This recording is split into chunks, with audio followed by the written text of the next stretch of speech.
warahmatullahi wabarakatuh. Perkenalkan, nama saya Tan, salah satu peserta PPG Dalja yang berada di LPTK IAIN Manado. Hari ini Sabtu tanggal 10 Mei 2025, saya akan melaksanakan video pembelajaran terkait materi di kelas 8, materi fikih di kelas 8, yaitu tentang ketentuan halal dan haramnya makanan dalam Islam. Kegiatan ini merupakan salah satu bentuk untuk menempuh UKIM pada PPG 2025. Terima kasih, selamat menyaksikan, mudah-mudahan membawa berkah untuk kita semua. Assalamualaikum warahmatullahi wabarakatuh.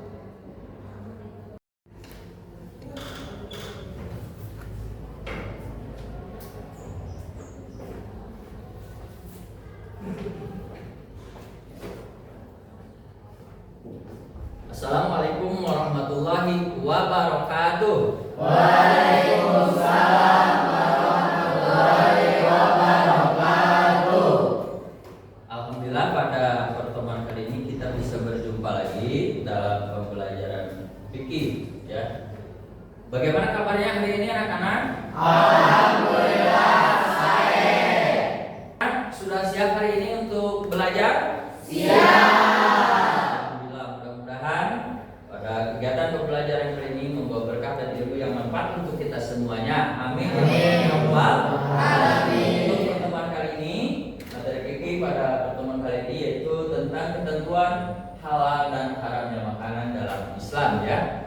Untuk lebih berkah, marilah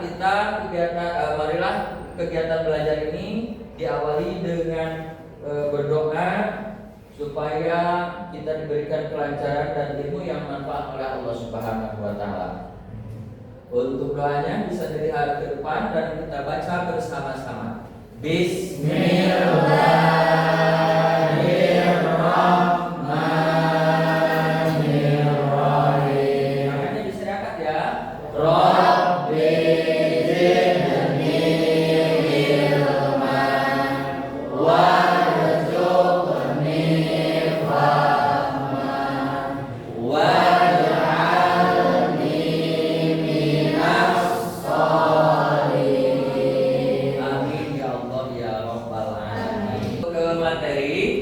Bapak akan cek dulu kehadirannya atau absennya, ya. Iya. Yang hadir bilang hadir dan acungkan tangannya. Abdul Jailani hadir. Alhamdulillah. Agung Nur Saifuddin Hadir. Sakit? Ya, mudah-mudahan yang sedang sakit diberikan kesehatan oleh Allah Subhanahu wa taala. Amin. Andini Putri Kinasih Hadir, Pak. Aryan Nurul Fitrian, Asep Samsul Mustafa hadir. Alhamdulillah. Delia Dini Hadir, Pak. alhamdulillah. Kemudian Dewina Widya Maleani menumbuhkan rasa nasionalisme kita dan menumbuhkan rasa cinta terhadap negara. Sebelum kita belajar, kita membacakan, kita menyanyikan lagu Indonesia Raya sebagai tanda bukti cinta kita terhadap negara Republik Indonesia.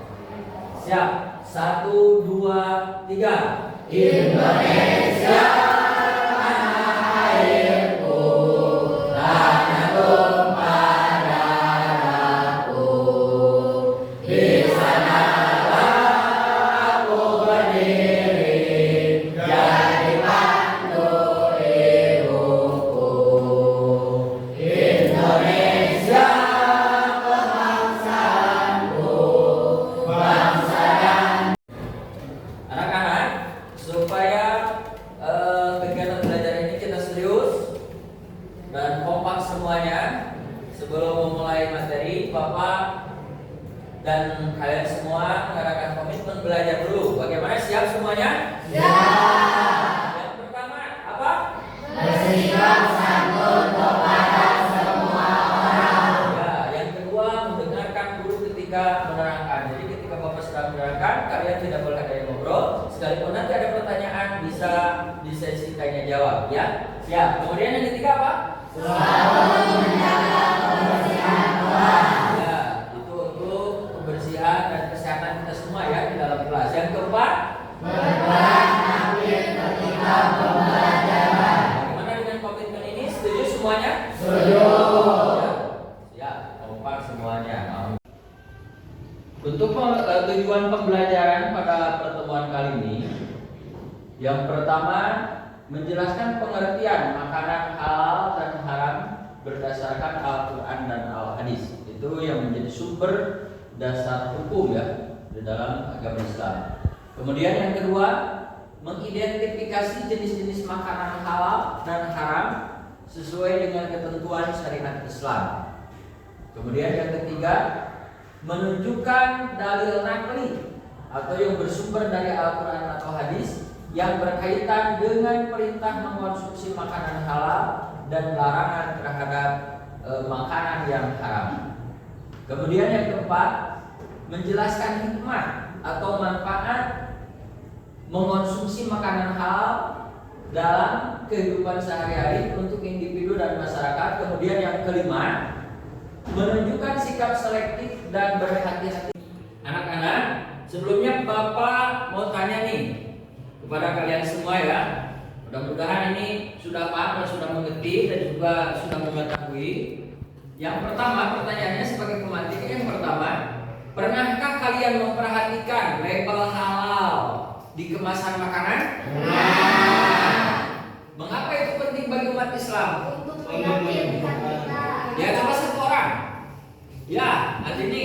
Untuk meyakinkan kita bahwa makanan itu halal atau haram. Ya, betul ya, untuk keyakinan kita untuk mengkonsumsi makanan tersebut. Yang kedua, apakah semua makanan yang enak dan bergizi boleh kita makan menurut Islam? Boleh. Aku Pak. Iya, silakan. Alhamdulillah, teman kita ada yang siap ya. Silakan Marta. Teman-teman, untuk menumbuhkan semangat kita, mari kita bertepuk semangat terlebih dahulu. Dimohon untuk berdiri. Sudah siap? Siap. Tepuk semangat.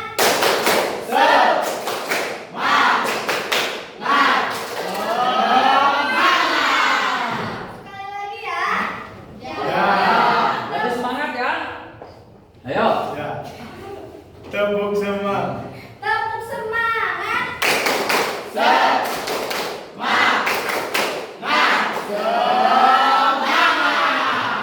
Pertama, ini apa itu makanan haram ya? Tadi kan sudah ada yang menjawab makanan yang berbahaya, ya, makanan yang berbahaya atau yang dilarang. Nah ini definisi dari makanan haram, ya, definisi dari makanan haram itu makanan yang dilarang oleh syariat Islam. Bisa dipahami ya? Berarti kalau dilarang oleh syariat Islam, otomatis dilarang oleh siapa? Ya, oleh Allah Subhanahu wa Ta'ala. Kemudian tadi ada yang mencontohkan dan menyebutkan contohnya apa tadi makanan haram itu? Ganja itu makanan babi ya. Tuh di sini Bapak sebutkan dan kita bisa lihat bahwa yang pertama contoh makanan haram adalah babi. Kemudian kemudian dan juga khamar. Tahu khamar? Apa itu khamar? Minuman keras atau minuman yang dapat memabukkan. Ya, minuman apa? Memabukkan. Kemudian, kenapa Allah Subhanahu wa Ta'ala melarang kita untuk mengkonsumsi makanan atau minuman yang haram? Alasannya untuk memelihara kesehatan, untuk menjaga moral kita, ya, untuk menjaga moral kita karena orang yang mabuk itu karena minuman haram itu moralnya pasti ya, pasti terganggu dan tandanya orang tersebut tidak bermoral. Dan juga spiritual muslim ya, atau apa itu namanya ketentuan dari Allah Subhanahu wa Ta'ala untuk seorang yang beragama Islam itu tidak boleh mengkonsumsi makanan atau minuman haram ya. Untuk lebih pastinya dan lebih kita yakin bahwa kenapa Allah Subhanahu wa taala melarang kita untuk mengkonsumsi makanan dan minuman yang haram. Di sini ada sebuah ayat, ya, ada sebuah ayat di dalam surat apa itu? Bisa dibaca?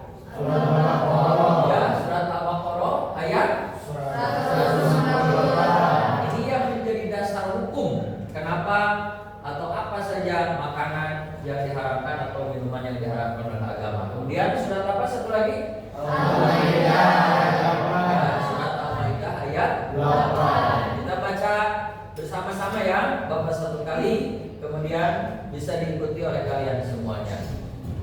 A'udzu billahi minasy syaithanir rajim. Ya bersama-sama.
Yang halal dan baik, ya, yang baik itu berarti kata itu kalau dalam makanan itu yang bergizi, ya. Kalau istilah ilmu kesehatan itu 4 sehat 5 sempurna, ya. 4 sehat 5 sempurna karena yang baik itu makanan yang baik kemudian yang bergizi bisa apa?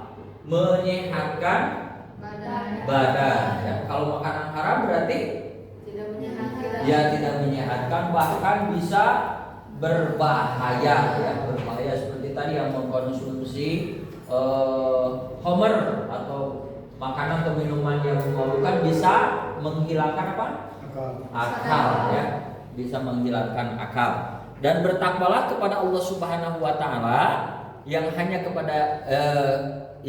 kepadanya lah, ya, kamu beriman. Dan orang yang mengkonsumsi makanan halal itu berarti sudah menjadi kepastian atau menjadi pasti bahwa orang tersebut adalah ciri orang yang bertakwa dan ciri orang yang beriman kepada Allah Subhanahu wa taala. Nah, kita sebagai muslim dan mukmin konsumsilah makanan yang halal dan juga semuanya baik. Kita lanjutkan.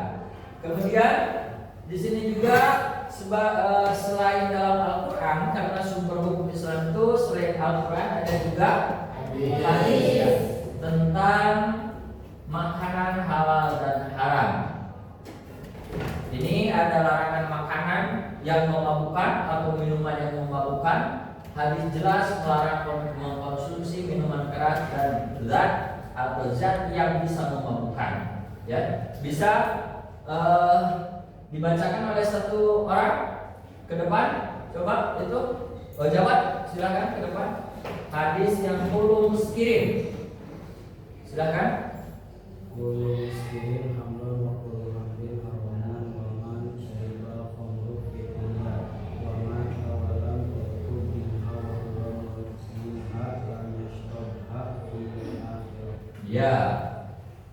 Bisa kedengaran semuanya? Bisa. Bisa, ya. Untuk terjemahannya atau artinya bisa perwakilan dari perempuan? yang mau ke depan untuk membacakan? Itu siapa? Marta, ya, Marta dia. Ya, ke depan. Suaranya yang keras ya, biar kedengaran oleh semua. Semua yang memabukkan itu disebut khamar atau arak, dan semua khamar itu haram. Barang siapa meminum khamar di dunia lalu mati dan belum bertaubat darinya, juga dia masih terus meminumnya, niscaya ia akan meminumnya di akhirat. Tidak akan? Tidak akan meminumnya di akhirat. Nah, tadi kan kalau di dunia orang yang mengkonsumsi makanan atau minuman yang haram itu bisa berbahaya untuk tubuh kita semua, ya. Nah, selain di dunia, karena kita itu manusia, ya, hubungan kita dengan Allah Subhanahu Wa Taala bukan hanya di dunia saja, tetapi sampai akhirat. Nah, ruginya dan celakanya untuk orang yang mengkonsumsi makanan atau minuman haram, jelas tadi di dunia bisa apa? Menyebabkan atau apa untuk tubuh kita? Ya, merusak kesehatan. Nah, di akhirat di sini jelas ya, orang yang mengkonsumsi makanan atau minuman yang haram itu kemudian mati belum bertobat kepada Allah Subhanahu Wa Taala, tidak berhenti dari mengkonsumsi makanan atau minuman haramnya, terus meminumnya, niscaya dia tidak akan meminumnya di akhirat. Itu rugi sekali ya. Jadi untuk orang yang mengkonsumsi makanan dan minuman haram, rugi di dunia karena kesehatannya rusak, ya, akalnya hilang. Kemudian di akhirat juga tidak akan meminumnya, ya. Intinya bahwa untuk orang yang mengkonsumsi makanan dan minuman haram akan dijauhkan dari rahmat Allah Subhanahu Wa Taala. Na'udzubillahi min dzalik. Untuk kita semua mudah-mudahan dijauhkan, ya, dijauhkan dari makanan dan minuman haram. Jangan sekali-kali kita semua berani mencoba, ya, makanan atau minuman haram. Barangkali di sini ada yang pernah mengkonsumsi makanan atau minuman haram? Ada? Tidak. Alhamdulillah, jangan ya. Karena untuk syariat Islam itu tidak ada istilah coba-coba, ya. Kemudian selanjutnya tadi sudah disebutkan di awal bahwa makanan dan minuman yang haram itu atau yang halal itu ada yang bersumber dari apa saja? Tumbuhan kan? Nah, di sini Bapak akan jelaskan dan kita akan pelajari hewan halal dan cara penyembelihannya, ya. Karena di dalam halal dan haram juga ada cara untuk mendapatkannya, ya, atau cara proses makanan tersebut menjadi haram atau halal. Karena di dalam makanan dan minuman yang halal dan haram itu ada halal secara dzatiyahnya, ada juga halal dan haram cara mendapatkannya, ya, untuk menghasilkan makanan dan minuman tersebut. Nah, di sini jenis hewan apa saja yang dihalalkan oleh Allah Subhanahu Wa Taala sesuai dengan nas Al-Quran? Yang pertama, sapi. Kalian suka makan daging sapi? Suka. Tapi harus Disembelih. Nah, harus disembelih dulu. Nah, itu berarti cara atau proses untuk mendapatkan penghalalan makanan tersebut. Bagaimana kalau sapinya dimakan mentah-mentah? Boleh tidak? Tidak. Walaupun daging sapi halal, tetapi kalau tidak disembelih dulu, berarti itu dan hewan tersebut, daging tersebut menjadi haram, ya. Atau sapinya sudah mati duluan, tidak disembelih dulu, halal atau haram? Haram. Kenapa? Sudah jadi bangkai. Tuh, ya. Kemudian apa lagi? Kambing, ya. Terus Ayam. Terus apa lagi kira-kira selain yang 4 di depan? Kambing, sapi, ayam, ya. Unta, ya, betul. Apa lagi? Bebek, betul. Apa lagi? Kelinci. Kelinci, betul, ya. kemudian di sini hewan halal dan cara penyembelihannya. Nanti nyambung dengan di kelas 9 ya. Di kelas 9 ada tata cara penyembelihan hewan. Nah, di sini kita mengenal hewan dan tumbuhan yang halal. Nah, untuk cara penyembelihannya insya Allah nanti di kelas 9 kita bertemu lagi ya. Syarat penyembelihan ya. Yang pertama, niat yang benar. Nah, kalau orang yang menyembelihnya dipersembahkannya tidak karena Allah, berarti tidak sesuai dengan syariat Islam. Makanan tersebut halal atau haram untuk dikonsumsi? Haram. Ya, kenapa? Karena niatnya atau tata cara penyembelihannya tidak sesuai dengan syariat Islam. Ya. Sapi contohnya, tapi disembelihnya bukan karena Allah. Contohnya persembahan untuk berhala. Boleh tidak dikonsumsi? Tidak. Kenapa tidak boleh dikonsumsi? Karena niatnya betul atau tata cara penyembelihannya yang tidak sesuai dengan syariat Islam. Betul. Kemudian alatnya, alat penyembelihannya. Biasanya kalau menyembelih itu pakai apa? Pisau atau bedog. Nah, bedog kalau istilah Sunda, kalau istilah bahasa Indonesia ini apa? Golok. Ya. Golok. Goloknya yang atau pisaunya yang tajam. Ya, goloknya atau pisaunya yang tajam. Kenapa harus tajam? Karena apabila tumpul itu bisa menyakiti hewan. Ya, menyakiti hewan. Selain kita manusia harus berperi kemanusiaan, kita juga kalau menyembelih hewan itu harus berperi kehewanan. Karena hewan juga punya perasaan, ya, punya perasaan. Nah, di dalam tata cara atau adab-adaban tata krama kita menyembelih nanti di kelas 9 ada, ya. Di kelas 9 ada, itu diantaranya alatnya harus tajam, tidak boleh menyakiti hewan, ya. Alatnya yang tajam. Bagaimana kalau menyembelihnya dengan cara atau membunuh binatangnya dengan cara dipukul? Boleh tidak? Tidak. Ya, harus disembelih. Di bagian mana menyembelih? Ada yang tahu? Leher, ya. Di bagian lehernya. Boleh tidak membunuh binatang dengan cara ditembak di bagian hatinya, tetapi hewan tersebut mati? Boleh tidak? Hah?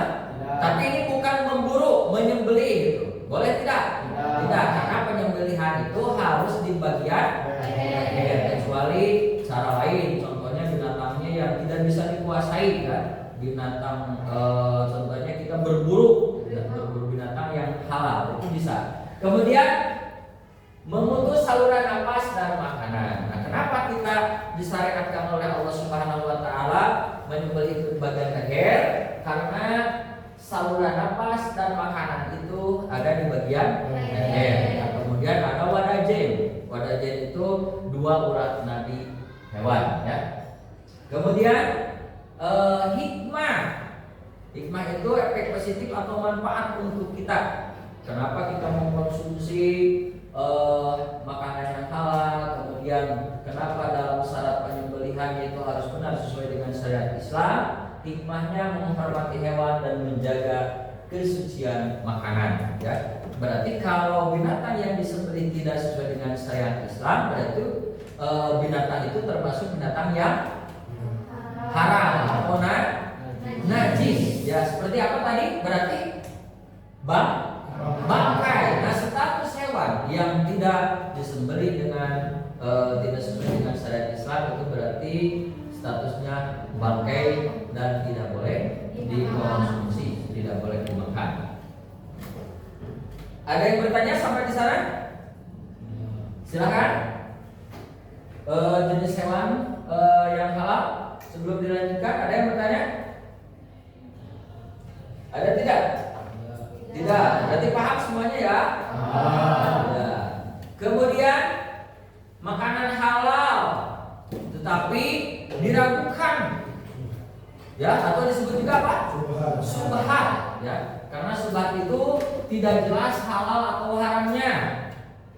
Nah, di sini ada definisi subhat, ketidakjelasan status halal atau haramnya makanan tersebut. Kemudian bagaimana kita sebagai muslim, bagaimana kita sebagai mukmin menyikapi makanan dan minuman tersebut. Ini lebih baik menghindari ya makanan yang syubhat demi keselamatan iman kita semua. Karena kalau kita mengkonsumsi makanan atau minuman yang syubhat, itu berarti iman kita lemah ya. Itu merusak keimanan kita. Dan contoh makanan syubhat di sini produk tanpa sertifikasi halal yang jelas atau bahan tidak pasti. Nah, sehingga sekali lagi Bapak tegaskan, apabila kita belanja kemana saja, ke pasar tradisional atau ke pasar modern, untuk meyakinkan bahwa makanan dan minuman tersebut halal, berarti kita dilihat dari mana? Iya, dari labelnya. Itu sudah disahkan oleh MUI ya. Berarti kalau sudah disahkan oleh MUI, berarti kita diperbolehkan untuk mengkonsumsi bahwa makanan atau minuman tersebut halal ya. Kemudian dampak mengkonsumsi makanan halal. Nah, ini bisa dikatakan juga hikmah ya. Yang pertama apa? Ini kesehatan fisik. Makanan halal menjaga tubuh tetap sehat dan bugar ya, menjaga tubuh kita sehat dan bugar. Nah, apalagi kita sebagai pelajar karena tubuh yang sehat kembali di dalam tubuh yang kuat ada jiwa yang sehat. Sekali lagi, dalam tubuh yang kuat ada jiwa yang sehat. Itu harus ingat ya. Kenapa kita harus mengkonsumsi makanan dan minuman yang halal? Jelas bahwa tubuh kita akan sehat, akan kuat apabila mengkonsumsi makanan dan minuman yang halal.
Kelompoknya memilih makanan yang halal dan haram. Mungkin ada yang mau mempresentasikan dari hasil kerja kelompok mengenai makanan halal yang boleh dikonsumsi dan makanan haram yang tidak boleh dikonsumsi dari masing-masing kelompok. Ya, dari kelompok 1 sama perwakilan, silakan keluar. Kemudian Andini ya dari kelompok 2, silakan maju ke depan. Bisa digeser sebelah kanan, cik, ya, ini sebelah kiri sini. Silakan bisa dijelaskan dari kelompok 1 dulu, Anaga Salman. Teman-teman, saya dari perwakilan dari kelompok 1 akan menjelaskan bahwa hewan yang halal untuk dimakan adalah kambing. Kambing adalah hewan yang halal untuk dimakan karena dihalalkan oleh Allah dan Rasul. Kemudian untuk kelompok 2 itu gambar apa?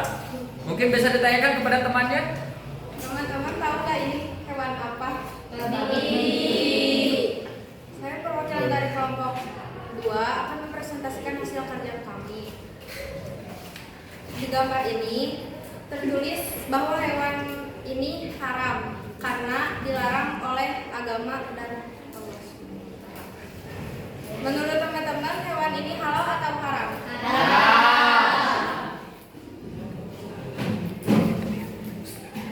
Itu saja yang dapat kami sampaikan. Sekian dari kami. Wassalamualaikum warahmatullahi wabarakatuh. Iya, betul banget.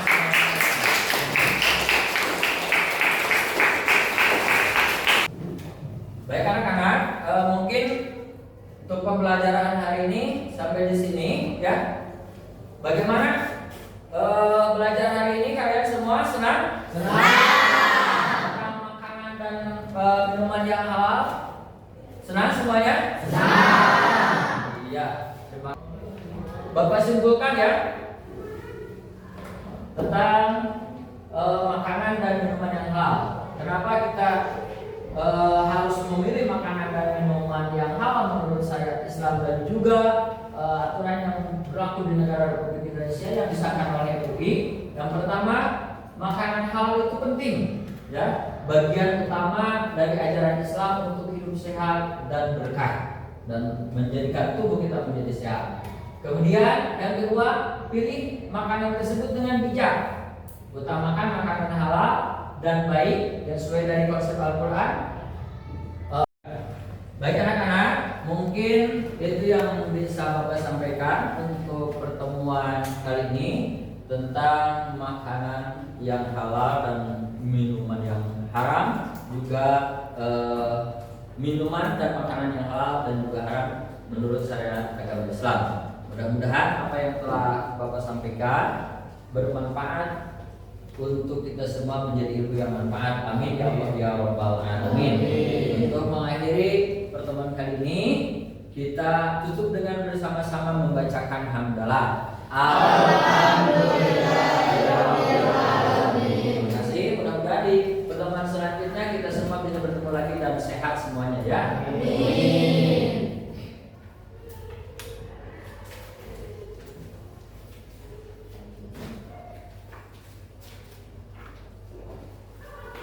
Mari semuanya Bapak tinggal ya. Sehat-sehat semuanya. Enggak, assalamualaikum warahmatullahi wabarakatuh.